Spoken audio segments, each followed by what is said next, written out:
നിങ്ങളുടെ വാക്കുകളാണ് നിങ്ങൾക്ക് ബഹുമാനം നേടിത്തരുന്നത്. ഈ ലോകത്ത് നിങ്ങൾക്ക് നിങ്ങളുടെ സത്യസന്ധത ബോധിപ്പിക്കുവാനുള്ളത് സ്വന്തം മനസാക്ഷിയോട് മാത്രമാണ്.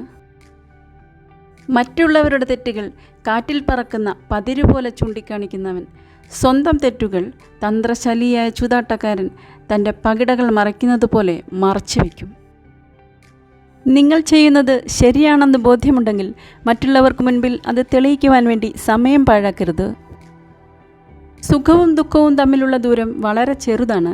രണ്ടിനും അമിത പ്രാധാന്യം നൽകാതിരിക്കുക.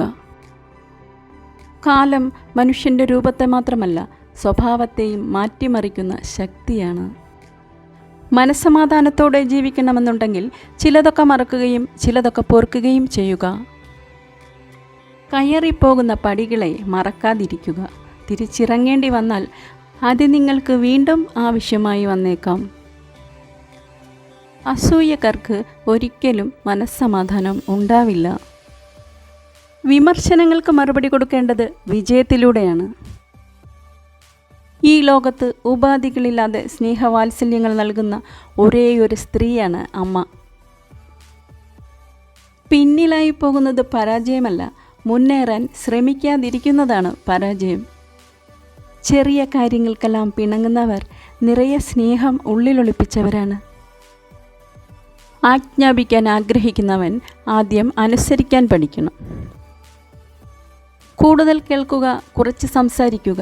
കൂടുതൽ നിരീക്ഷിക്കുക, കുറച്ച് പ്രതികരിക്കുക. നല്ലവരായിരിക്കുക, പക്ഷേ അത് തെളിയിക്കുവാൻ വേണ്ടി നിങ്ങളുടെ സമയം പാഴാക്കരുത്. പ്രതീക്ഷകൾ നൽകാതിരിക്കുക. വാക്കുപാലിക്കാത്തവരെ വഞ്ചകരെന്ന് അവർ മുദ്ര കുത്തും.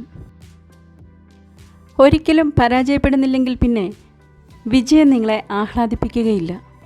നിങ്ങളറിയാതെ ഒരു സ്ത്രീ നിങ്ങളെ ഇഷ്ടപ്പെടുന്നുണ്ടെങ്കിൽ അവർ നിങ്ങളുടെ ഓരോ പ്രവൃത്തികളും രഹസ്യമായി ശ്രദ്ധിക്കുകയും നിങ്ങളെ പിന്തുടരുകയും ചെയ്യും.